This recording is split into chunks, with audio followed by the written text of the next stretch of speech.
Hey everyone, and welcome back. Several days ago, I put out a speculative video about whether or not Wells Fargo may have bought Built.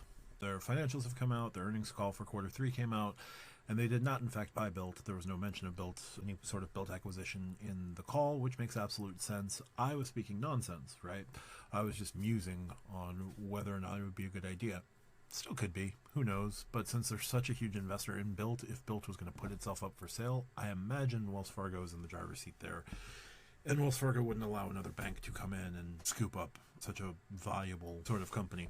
Moving on with Built transfer partners and transfer points becoming a thing next month, this will be kind of my last for now speculation video. And then we'll see what happens after November 15th, after they launch the program. In summary, they're changing Wells Fargo points over to transfer points. You're going to be able to transfer out those points to transfer partners. Who those will be, I'll go over in a couple seconds. Not that I have any authoritative word on it, but, just looking across the gamut of the credit card world and the transfer points world, we can make some pretty strong educated guesses. But I think you're going to see Wells Fargo announce their Signify cards on the 15th, because at least 2 of those cards will be earning transfer points for the purposes of travel.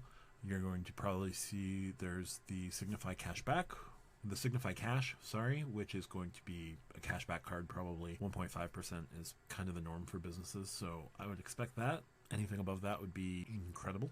Then you have Signify, I think it's Premier card. That's going to be a points earning card, and you're going to have the Signify Elite card, which is going to be a points earning and travel business card. Based on, it's probably going to be the top end card, so it's going to have the highest annual fee, and with that annual fee, it'll probably be travel focused, since there is priority pass language attached to all 3 cards, but I think that's just to mask that it's going to be on the Elite. And I think the whole paying to get into priority passes, even though you're getting a priority pass membership, is also kind of marketing shadow right there. So you're going to see the Signify cards launch probably November 15th would make the most sense with announcing transfer cards.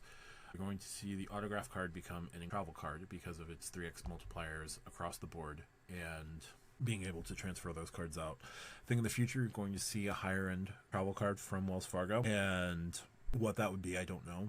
The simplest would be something along the lines of the Capital One Venture X, where it's a mid-tier, not quite mid-tier, but above the likes of the Sapphire Preferred and the City Premier, but not quite as high as the Sapphire Reserve or even the American Express Platinum card. So you're going to see some sort of like that in time. A flat earner catch-all card where you can only get 2 cards set up for Wells Fargo would make a lot of sense. Something with priority pass, something with TSA pre-check, something with probably clear would also make that card relatively appealing. And an easy enough statement credit, travel credit, something to lower the effective annual fee, and then either 10,000 transfer point bonus or some other means to further lower the effective annual fee to something less than what the annual fee would be. I think that card is eventually coming. I don't think it's going to launch at the time of this program starting. I think Wells Fargo is going to do what they've been doing, which is be very slow and deliberate, which isn't a bad thing, right? They changed over to the autograph card in 2021. They were dormant in 2022. They've been dormant so far in 2023. They've been making major changes, probably in terms of infrastructure, rebuilding things kind of from the ground up, especially after the things that came out about Wells Fargo when they came out with regard to why Wells Fargo is hated, right? I think they've been doing a complete overhaul of everything and trying to get this right. And in years since those things happened, their credit card division has seen new executives come in from the likes of Apple, from the likes of Chase, from the likes of American Express. So they've got folks who have ideas of how transfer programs work and how some interesting credit cards that may not be fully realized yet can go. I think we're going to see a travel credit card from Wells Fargo in the not too distant future, probably sometime next year as this program slowly ramps up. In terms of travel partners, I think it's safe to assume that you're going to see KLM flying blue, you're going to see British Airways, and you're going to see Virgin America all start with the program because they are across every single credit card issuer that has transferable points. So those 3 airlines to start. Pretty much if you don't get those, what are you doing? So you'll start to see those go from there. And then you'll see some other airlines. I don't know if Wells Fargo is negotiating with anyone specifically who doesn't have transfer partners in the United States. Something like Lufthansa would be interesting. They could go the ultra-low budget route with Allegiant or Frontier, which I don't know how to respond to that. You could see JetBlue as well, America's 5th largest carrier. You could... I don't think you're going to see Southwest. I don't know if you'd see United. American Airlines is the biggest wild card in this, just because they're officially a transfer partner with Bilt. Their cards are distributed by 2 other banks. Currently, news came down a couple of days ago about the Aviator business card from Barclays pausing new applicants. So either they're refreshing the card or they're going to get rid of the card because American is moving away from Barclays, maybe, in terms of distributing cards. So if there's a way to distribute another card and have a new transfer partner, maybe that's where Wells Fargo steps in. I don't know. In terms of hotels, Choice Hotels makes sense just because they distributed the Choice Hotels credit cards. From there, I don't know if they go Wyndham. I don't know if they go try to pick up somebody like Hyatt. Hyatt's another interesting one where their card is distributed from their main transfer partner, but they've also got another transfer partner. Maybe Hyatt expands to a third transfer partner, but I don't see them moving their credit card business. Then there's IHG, same deal, maybe.